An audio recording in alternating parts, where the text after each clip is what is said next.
सफल होगी तेरी आराधना।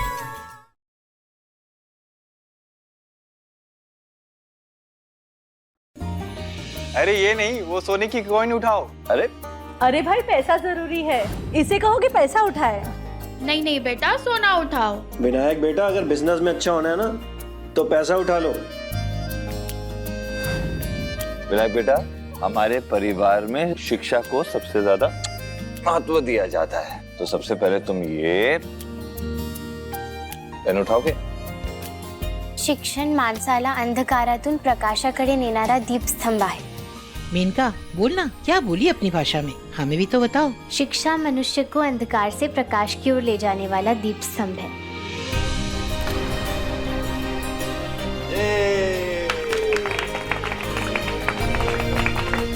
शाबाश बेटा, शाबाश।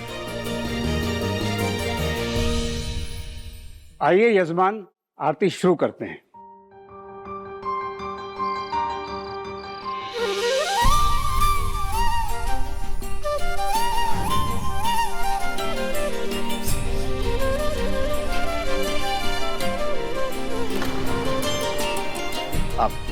अब हमारे राजकुमार की आरती होगी। हाँ जी।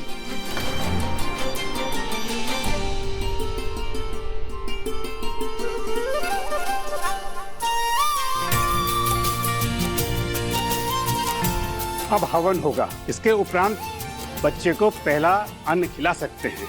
आज तो हमारा परपोता सब कुछ खाएगा। चलिए हवन शुरू करते हैं।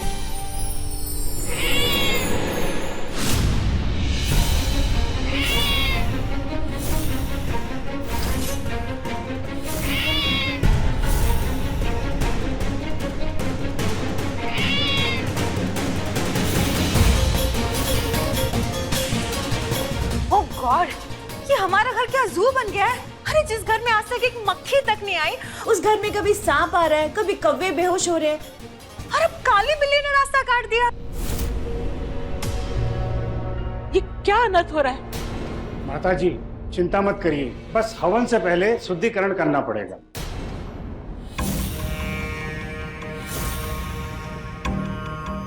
माधव, एक मिनट। बोलिए दादी। हमारा दिल बहुत घबरा रहा है। मेरे घर के आंगन में कौवों का बेहोश होकर गिरना, और अब ये काली बिल्ली, हमें कुछ ठीक नहीं लग रहा है। तुम्हें लगता है हमें ये पूजा रोक देनी चाहिए? कैसी बातें करी हैं दादी? विनायक की पहली पूजा है ये तो हर हाल में होके रहेगी। अब बेवजह परेशान हो रही है दादी, कुछ गलत नहीं होने वाला, सब अच्छा होगा। आइए माता पिता हवन के लिए आगे आके बैठिए। पवित्रः पवित्रो वा सर्वस्थां गतो अपि वा स्मृते पुंडरीकाक्षां सा भावयंत्र। इस हवन के बाद तो पूजा भी खत्म हो जाएगी, लेकिन इस मेनका ने कुछ किया क्यों नहीं?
ये मेनका दीदी अचानक हमारे साथ हवन में आहुति क्यों दे रही है? ये मेनका क्या कर रही है? हवन तो माँ बाप करते हैं, ये मेनका जी बीच में क्यों घुसी है? अरे क्या कर रही हैं आप? इतना घी नहीं डालते, आग तेज हो रही है।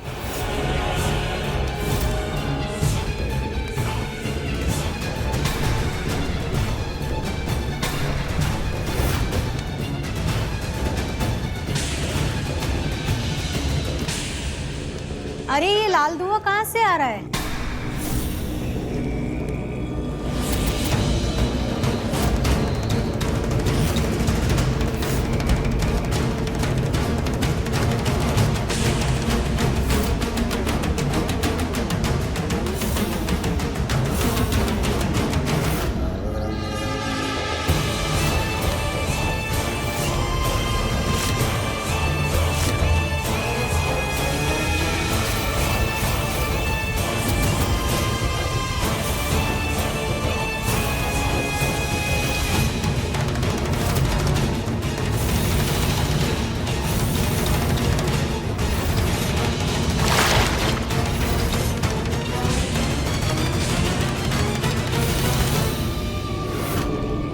अरे ये इन्हें क्या हो रहा है? ये ऐसा क्यों कर रही है?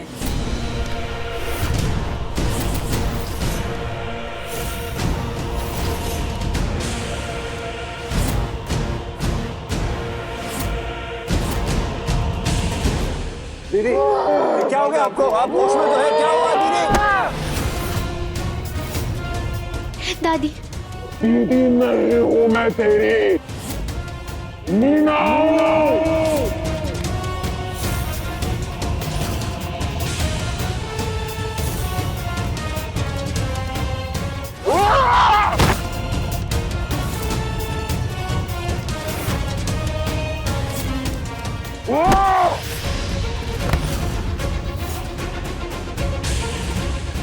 मीना, तूने मुझे नहीं पहचाना? भूल गया तू मुझे? भूल गया तू मुझे? मीना, श्रवण, श्रवण की माँ मीना।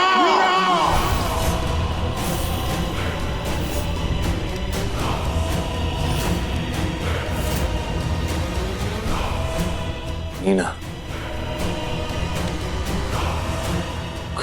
वो तो मर चुकी है।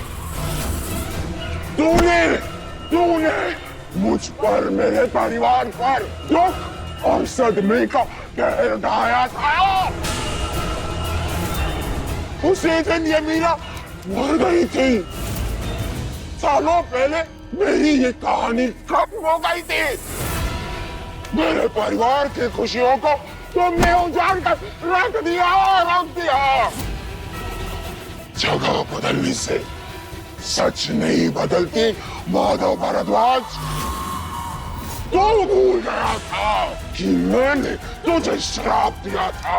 तुझे यही लगा ना तुझे कि तू भूल जाएगा तो मेरा ये श्राप खत्म हो जाएगा। ये मीना इसलिए लौट कर आई है तुम्हें सब कुछ याद दिलाने के लिए। मेनका चुप हो जाओ, क्या बोले जा रही हो? दादी संभालिए। मेनका दीदी संभल के, ये हमारी दादी है। हाँ, मैंने तुझे श्राप दिया था कि तेरा वंश कभी आगे नहीं बढ़ेगा। वो खुशियां मैं अपनी आंखों से देखना चाहती थी, लेकिन देखने से पहले ही तरस कर मेरी आंखें बंद हो गई थी। इसी तरह तू भी इन खुशियों के लिए तड़प कर एक दिन मर जाएगा। मेरे श्राप की वजह से तू आज तक बिन औलाद है, लेकिन मेरे श्राप के खिलाफ जाकर तेरी वो पत्नी चली गई थी कहीं और किराए के कोख से एक बच्चा पैदा करने के लिए। इसीलिए तेरी जो पत्नी है ना, कम उम्र में भगवान के पास चली गई।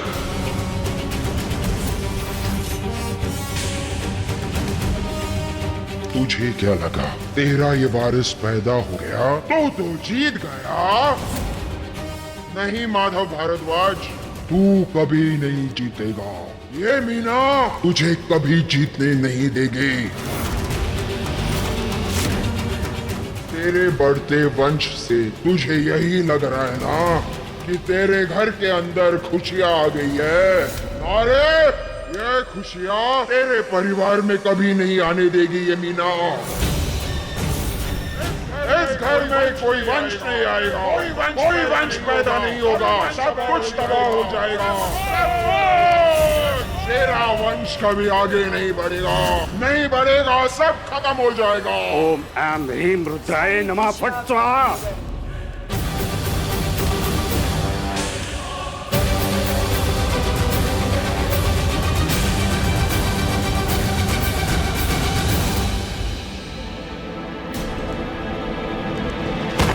दीदी, दीदी,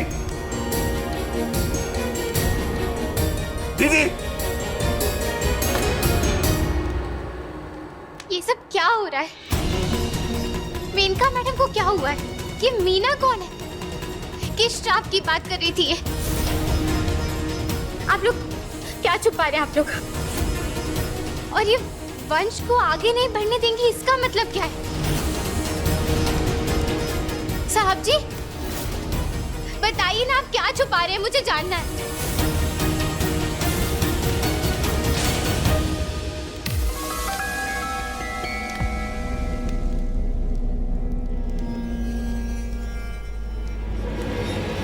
माफ कीजिएगा, हमें अब ये हवन यहीं रोकना होगा। क्या हुआ मेरी तबीयत को? आपको बिल्कुल याद नहीं है कि अभी क्या हुआ था? हमारी मदद करो किशन। हमें याद तो है, हम यहाँ आए थे, हवन शुरू हो गया था, वहां तक सब कुछ याद है, लेकिन उसके बाद क्या हुआ? आपको अभी अचानक से बहुत गुस्सा आ गया था और आपने साहब जी का गला पकड़ लिया था। उसके बाद आपने विनायक और देविका के होने वाले बच्चे को मारने की भी धमकी दी थी। और आप कह रही थी कि आपको ये मीना है। कौन है ये मीना? हमने मीना का? नहीं नहीं, हम ऐसा नहीं कर सकते।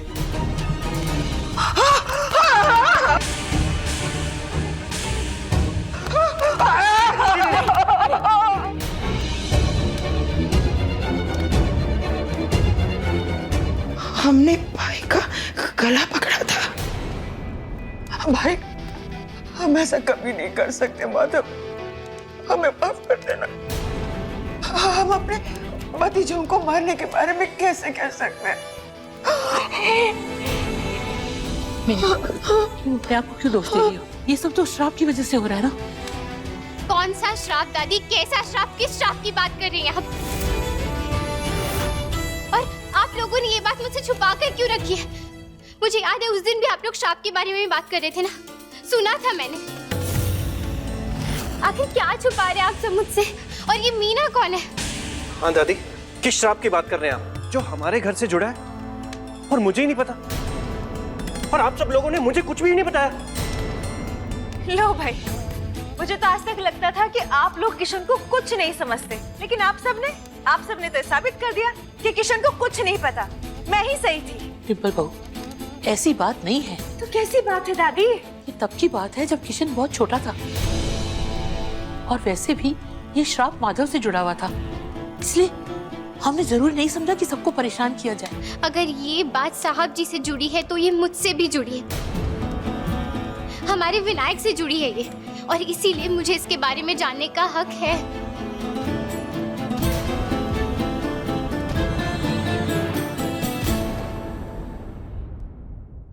इस श्राप की कहानी 30 साल पुरानी है। माधव तब केवल 10 साल का था। मीना हमारी हवेली की नौकरानी थी, जो अपने इकलौते बेटे श्रवण के साथ हमारी हवेली में रहती थी। हमारी उस हवेली का नाम था आलमगीर की हवेली। माधव और श्रवण दोनों ही हम उम्र थे। वो एक दूसरे के साथ अक्सर उठते बैठते खेलते थे। दोनों हवेली के आंगन में छुपन छुपाई खेल रहे थे, और वहीं पास में एक गहरा कुआं था, जो अंधेरा होने की वजह से दोनों को ही नजर नहीं आया। माधव, कहाँ है तू? मैं वहाँ नहीं, मैं आऊँ। माधव की आवाज सुनता हुआ श्रवण भी उस कुएं के पास पहुंच गया।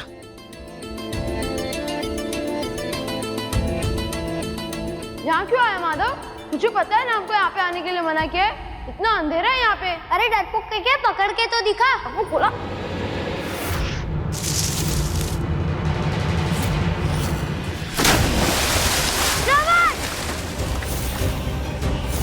माधव इतना डर गया था कि चीखना तो दूर, उसके मुंह से आवाज तक नहीं निकल रही थी।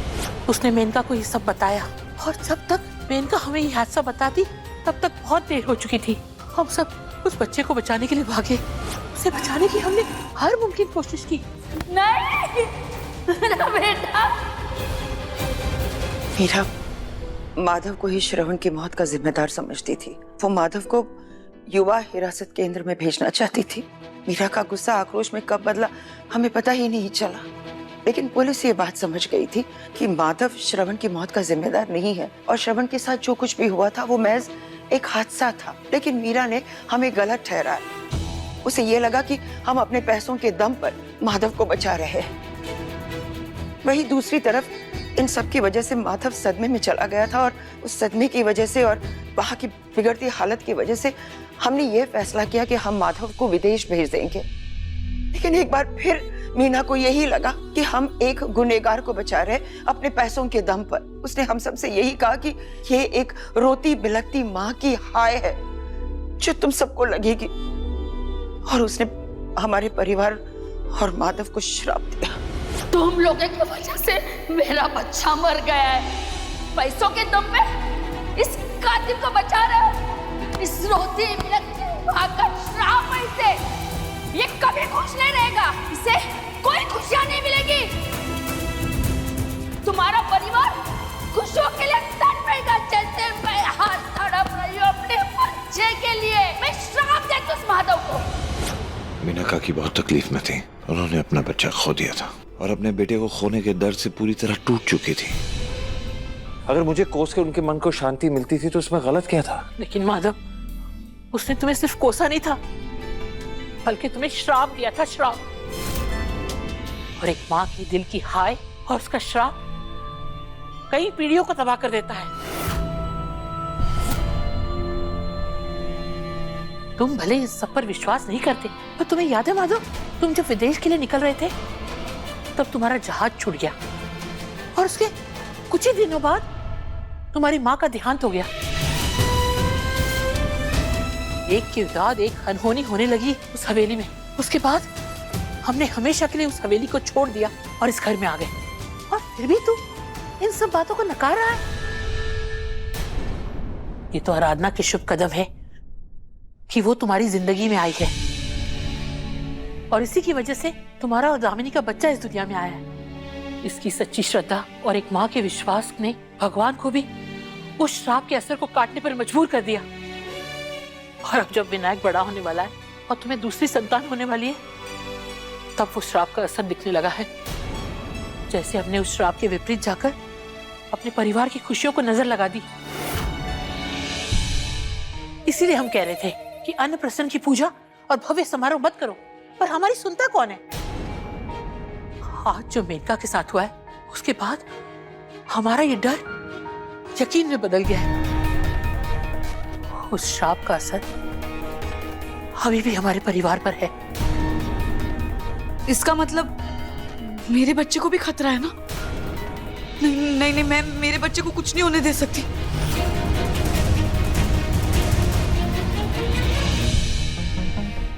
आप लोगों ने आज तक मुझसे ये बात क्यों छुपा कर रखी? क्यों मुझे इस तरह अंधेरे में रखा? इस श्राप के बारे में मुझे आप लोगों ने पहले ही बता देना चाहिए था।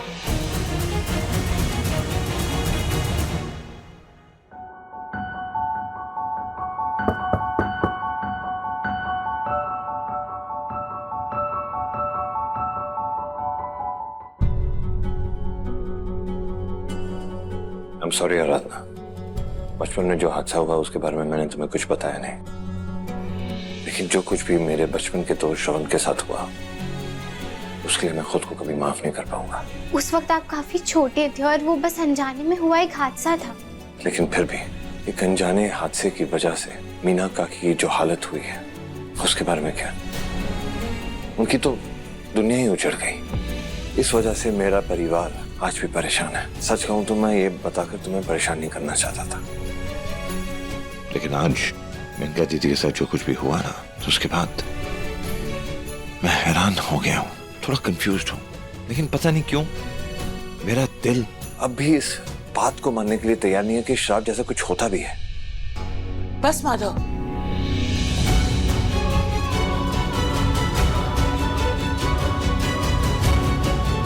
इतना सब कुछ होने के बाद भी तुम्हें यकीन नहीं कि ये सब सच है?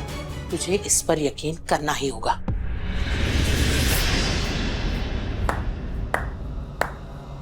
किसी को भी यकीन हो जाएगा।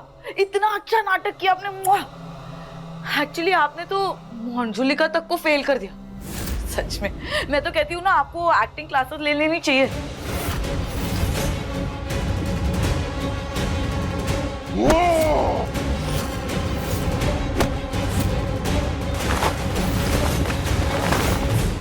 तुम्हें क्या लगता है ये सब नाटक है? नहीं, मैं सच में मीना हूं। डर गई ना?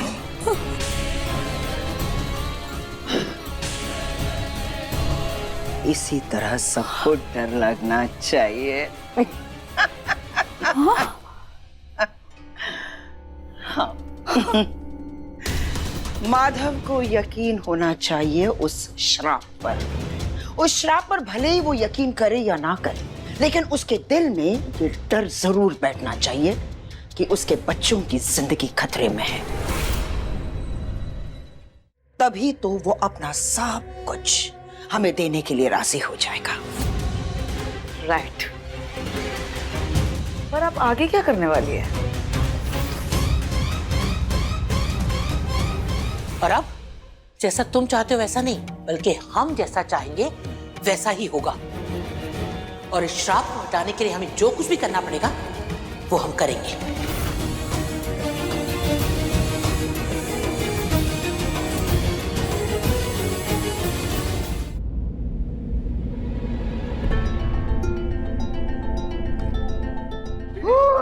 क्या हो गया आपको? दीदी नहीं हूं मैं तेरी, मीना हूं। इस घर में कोई वंश नहीं आएगा, कोई वंश पैदा नहीं होगा, कोई बच्चा नहीं आएगा। तू खत्म हो जाएगा। सब कुछ तबाह हो जाएगा। आज जो मेनका के साथ हुआ है, उसके बाद हमारा ये डर यकीन में बदल गया है। उस श्राप का असर अभी भी हमारे परिवार पर है।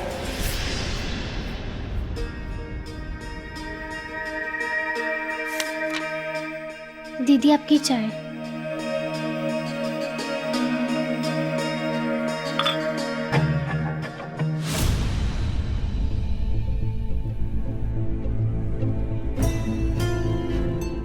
आपको कैसा महसूस हुआ था जब उस मीना की आत्मा आपके अंदर आई थी?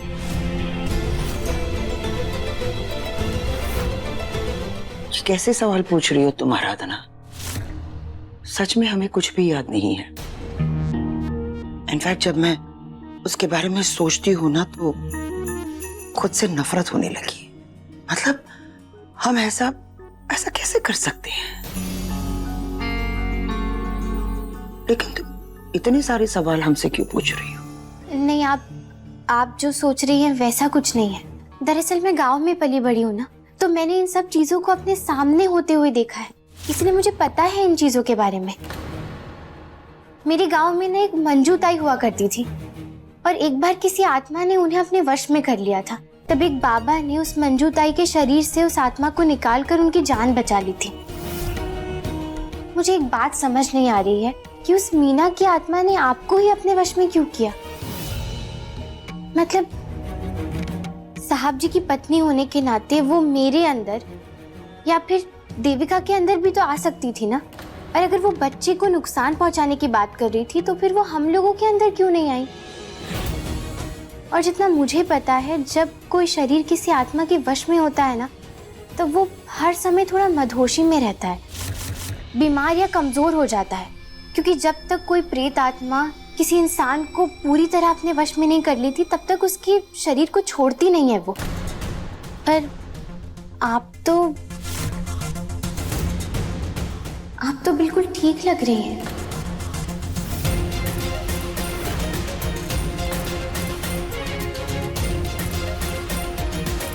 अब इस सवाल का जवाब तो हम नहीं दे सकते तुम्हें। हो सकता है कि मीना की आत्मा कोई संदेश देना चाहती हो माधव को, और ये संदेश देने के लिए उसने मेरे ही शरीर को चुना हो, क्योंकि उस भयानक काली रात को हम ही वो पहले शख्स थे जिसे माधव ने आकर वो सच बताया था। हाँ, शायद हो सकता है ऐसा। लेकिन अब हमें बहुत सावधानी बरतनी होगी आराधना, क्योंकि मीना की आत्मा जो हमारे परिवार के खिलाफ खतरा बोल कर गई है, हमें जल्द से जल्द कुछ करना होगा ताकि इस श्राप का असर माधव पर से और हमारे परिवार पर से हमें निकालना ही होगा। सही कहा आपने। साहब जी और इस परिवार को बचाने के लिए मैं कुछ भी कर सकती हूँ। आप आराम कीजिए, मैं जाती हूँ।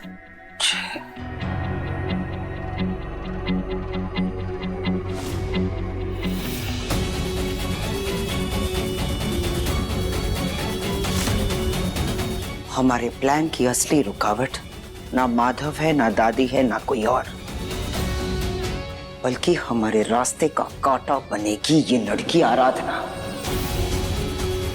देविका ने इस लड़की को हल्के में लेने की बहुत बड़ी भूल की थी, लेकिन हम ये गलती कभी नहीं करेंगे।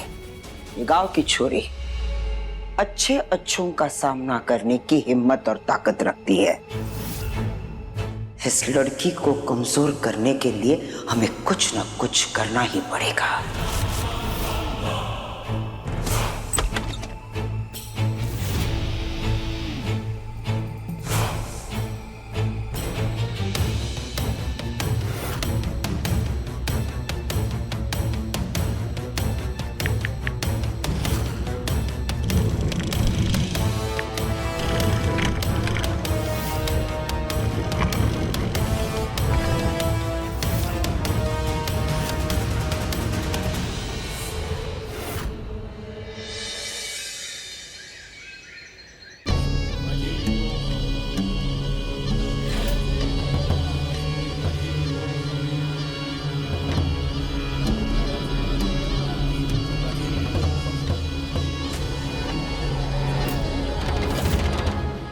सब सुना हमने और अपनी दिव्य दृष्टि से आभास भी किया।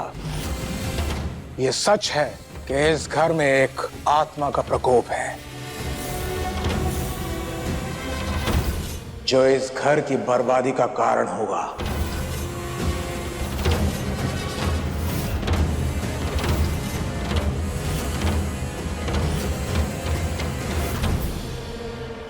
आत्मा बहुत क्रोधित है और जब तक उस आत्मा को शांति नहीं मिलेगी, इस पूरे परिवार पे खतरा मंडराता रहेगा।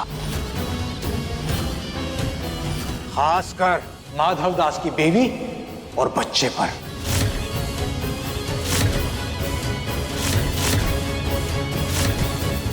वो आत्मा माधव दास से इसी श्राप के जरिए जुड़ी है। उस आत्मा के साथ गलत हुआ है और ये श्राप माधव दास पर तब से असर करना शुरू किया है जब से इनका वंश आगे बढ़ने लगा है।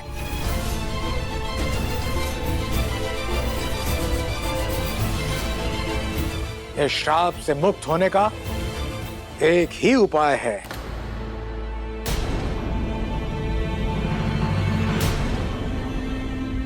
आप अपने वंश से अलग हो जाइए।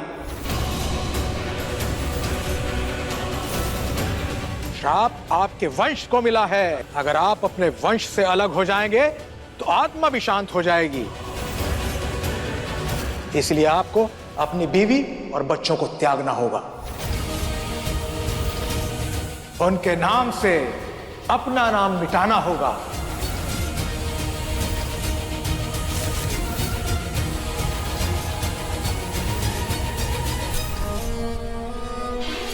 ये कैसे हो सकता है? विनायक मेरा बेटा है और मैं अपने बेटे से अलग कैसे हो सकता हूँ? अपनी बीवी से अलग कैसे हो सकता हूँ? नहीं, ये मुझे हरगिज मंजूर नहीं है। अगर ऐसा नहीं करोगे तो इस श्राप का असर तुम्हारे बीवी बच्चों को भुगतना पड़ेगा। इस घर के हर एक परिवार के सदस्य को भुगतना होगा।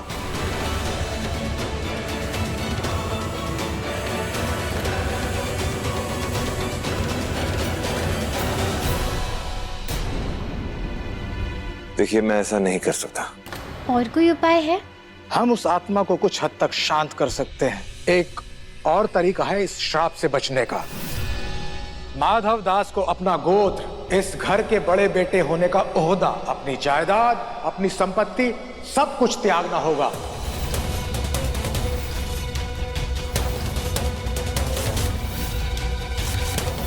उन्हें एक यज्ञ के जरिए अपने खानदान से, अपने घर से, अपनी धन संपत्ति से अलग होना होगा।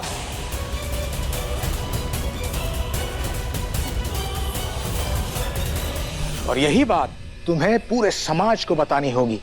आपको शहर के हर बड़े अखबार में यह खबर छपवानी होगी कि आप भारद्वाज खानदान का नाम त्याग रहे हैं। अब ये इस खानदान का हिस्सा नहीं है।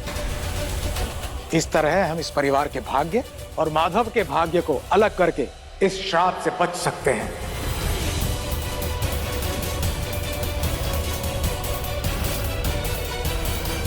गुरुजी, ये आप क्या कह रहे हैं? आप तो हमारे परिवार के भरोसे से इतने साल से जुड़े हो, और आपसे पहले आपके पिताजी। ऐसे कैसे हो सकता है कि माधव अपना नाम, अपनी पहचान, अपना खानदान सब कुछ त्याग दे?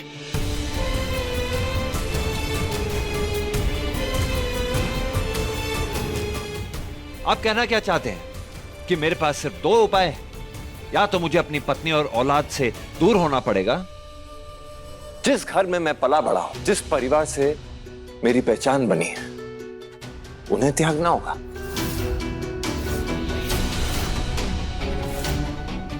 और अपने बेटे से उसके पिता का नाम छीन लो। ये सब छोड़कर मैं जीऊंगा कैसे? अरे मरने के बाद अपने माँ बाप को क्या बोलूंगा मैं, क्या बताऊंगा उन्हें? घर का मुखिया होने के नाते एक मुखिया का फर्ज बनता है कि वो घर को जोड़ के रखे, अपने परिवार को जोड़ के रखे, ना कि सब कुछ बिखेर दे। ये जो बात कर रहे हैं ना आप, ये मुझे मंजूर नहीं है। ऐसा कुछ नहीं होने वाला, ऐसा कुछ नहीं करने वाला, ना मुझे इन बातों पे यकीन है। मैं अपना सब कुछ खो नहीं सकता। हाँ गुरुजी, ऐसा नहीं हो सकता। आप कोई और उपाय ढूंढिए ना।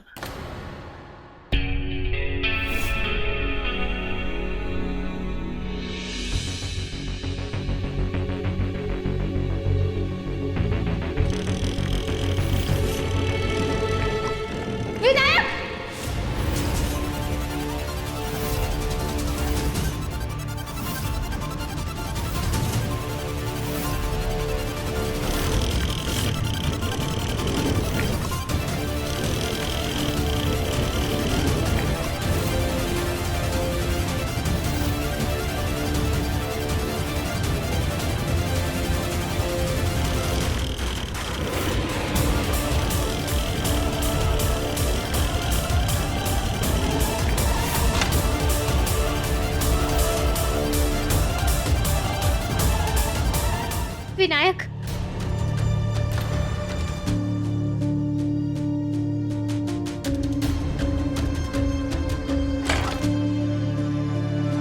विनायक तो कमरे में सो रहा था, फिर ये झूला बाहर कैसे आ गया?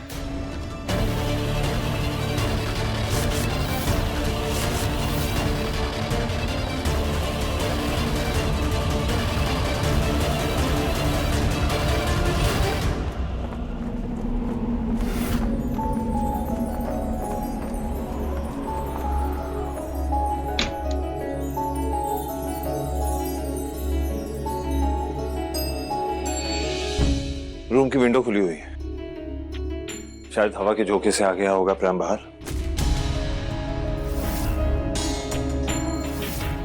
तो मुझे समझ नहीं आ रहा कि प्रेम तो हमने लॉक किया था। ये इसका लॉक भी नहीं चल रहा है। कोई बात नहीं, विनायक इस प्राइम में नहीं बैठेगा, इसके लिए एक नया प्राइम मंगाया जाएगा। ऐसे कैसे माधव? हवा का झोंका इतना भी तेज नहीं था कि झूले को इतनी दूर तक फेंक दे।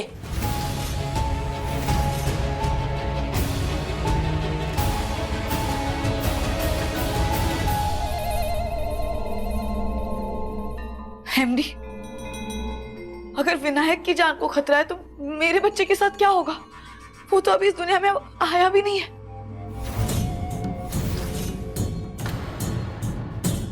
एमडी, अगर हमारे बच्चे को कुछ हो गया तो हम क्या करेंगे? अरे मैंने कहा ना, तुम कहाँ बात को लेकर जा रही हो? एमडी, वो तो विंडो खुली थी इसलिए ये सब। मैंने पहले ही कहा था ना, खतरा अभी टला नहीं है और इसकी विधि भी बताई थी। इस खतरे को टालने के लिए आपको सब कुछ त्यागना ही होगा।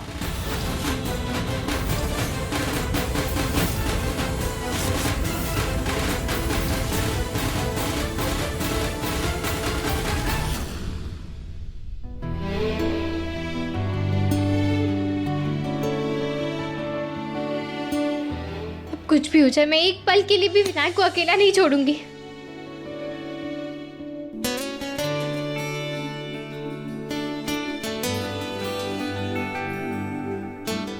सॉरी आराधना, मेरी वजह से तुम्हें और विनायक को परेशानियों से जूझना पड़ रहा है। नहीं साहब जी, इसमें आपकी क्या गलती है? जब आपने कुछ किया ही नहीं तो फिर आप क्यों माफी मांग रहे हैं ऐसे?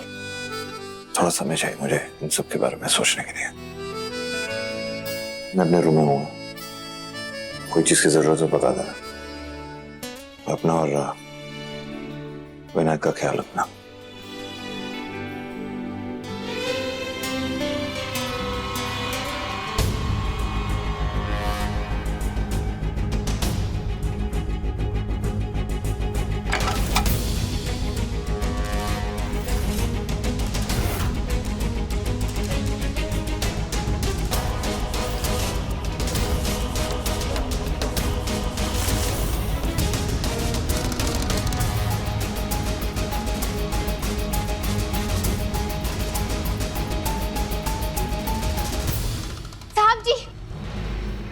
जल्दी विनायक के कमरे में आइए, मुझे आपको कुछ दिखाना है। चलो जल्दी चलिए।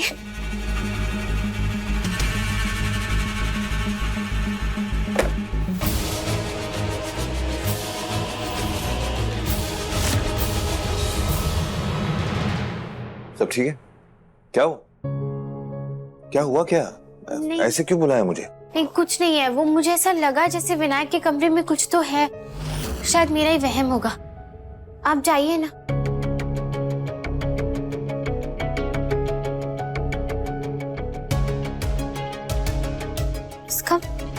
इसका मतलब है कि ये झूला हवा के झोंके की वजह से बाहर नहीं आया था, बल्कि किसी ने इस पर जानबूझकर ऐसा कुछ लगाया था जिससे ये अपने आप चलने लगे। आखिर कौन कर रहा है ये सब?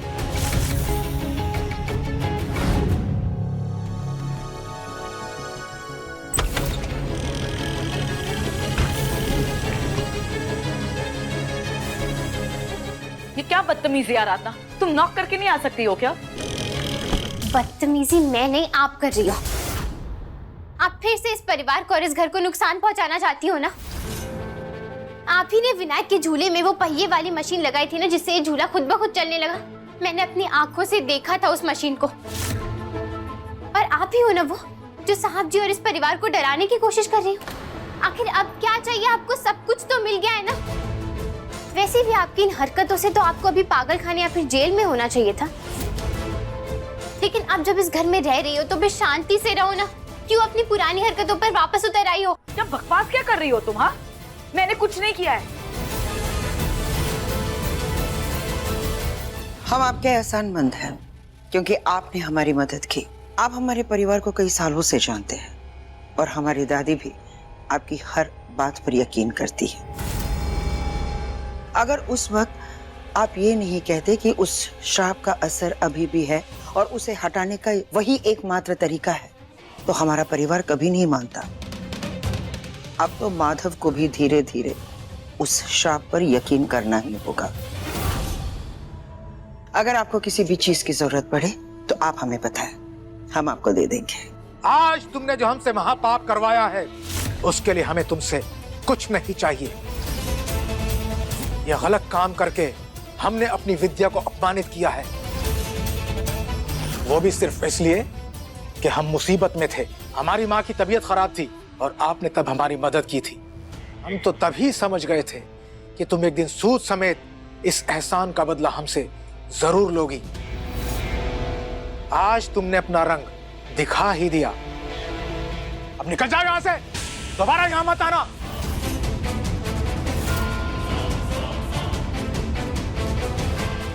एक नाग को चाहे बरसों पाल लो, लेकिन उसकी डसने की फितरत कभी नहीं जाती। तुम भी वही आस्तीन की सांप हो जो अपने ही परिवार को ऐसी घटिया चालें चलकर डस रही हो। मीना के श्राप का सच हम जानते हैं, क्योंकि उस वक्त हम वहां मौजूद थे। लेकिन आज जो तूने उसकी आत्मा का ढोंग करके उसका अपमान किया है, लेकिन याद रखना, ये ताकत कोई मजाक नहीं और ना ही अपनी घटिया चाल को अंजाम देने का कोई तरीका। जिन शक्तियों की इंसान को परख नहीं होती है, उनका वो गलत इस्तेमाल करते हैं और उनका हश्र भी इंसान की सोच से परे होता है।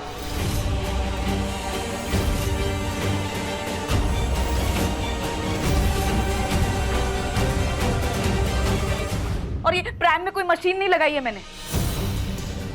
तुम होती कौन हो मुझसे ऐसे बात करने वाली? हाँ, अगर तुम भूल गई हो तो तुम्हें मैं अच्छे से याद दिला देती हूँ कि मैं एमडी की मंगेतर हूँ, उनके होने वाले बच्चे की माँ हूँ मैं, और उसी हक से इस घर में रह रही हूँ मैं। इनफैक्ट तुम्हें कोई हक नहीं है मुझ पर उंगली उठाने का, क्योंकि तुम यहाँ जबरदस्ती रह रही हो, मैं नहीं। क्या रिश्ता है तुम्हारा एमडी के साथ? हाँ, जिस बच्चे की तुम दुहाई देती रहती हो ना, उस बच्चे के अंदर ना तुम्हारा कोई वंश है ना तुम्हारा खून। तुम विनायक की माँ नहीं हो, सिर्फ एक किराए की कोख हो तुम।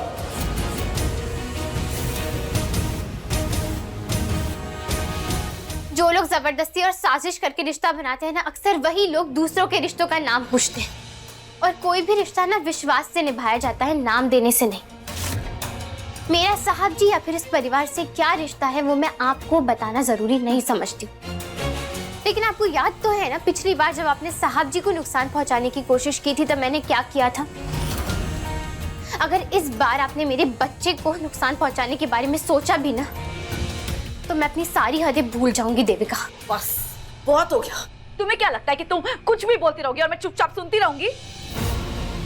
मैं एमडी या उसके बच्चे के साथ ऐसा कुछ भी क्यों करूंगी? उन्हें क्यों नुकसान पहुंचाऊंगी? मैं जो चाहिए वो सब कुछ मिल रहा है ना। मैं जानती हूँ इस घर में आपके अलावा और कोई भी ऐसा नहीं कर सकता, क्योंकि ऐसी घटिया सोच सिर्फ और सिर्फ आप रखती हो। सबसे पहले तो आपने वो नकली दवाइयाँ दी ताकि साहब जी अपना मानसिक संतुलन खो बैठे और पूरी तरह आपके वश में आ जाए, और अब आप उस श्राप का नाम देकर उन्हें डरा रही हो ताकि वो अपने बच्चे को छोड़ दे, अपनी संपत्ति, अपना पैसा, अपना रुतबा सब कुछ छोड़ दे। वो मुझे तो ये समझ नहीं आ रहा है कि आखिर ये सब करके आपको मिलेगा क्या? हाँ, क्यों आप पुराने श्राप का सहारा लेकर उन्हें डराना चाहती हो? कहीं आप दोबारा उन्हें अपने वश में करना चाहती हो क्या? बस तुम्हारी ना बहुत बकवास सुन ली मैंने। देखो, मैं वहाँ बस खड़ी थी और उस श्राप के बारे में मुझे कुछ नहीं पता है, तो मैं ये सब कैसे कर सकती हूँ? हाँ, और इस श्राप से ना सबसे बड़ा खतरा मुझे है, क्योंकि एमडी का वंश मेरे कोख में है। मैं खुद के बच्चे को क्यों नुकसान पहुंचाऊंगी? अरे कहा ना मैंने कुछ नहीं किया है। चलो जाओ, निकलो यहाँ से। अगर आपने नहीं किया तो किसने किया है? बताओ, कोई भूत आया था इस घर में? हाँ, आया था ना भूत। देखा नहीं तुमने मेनका दीदी के अंदर भूत आया था? अब क्या भूत भी मैंने उनके शरीर में जाके डाला है? नहीं ना, सोचो ना जरा।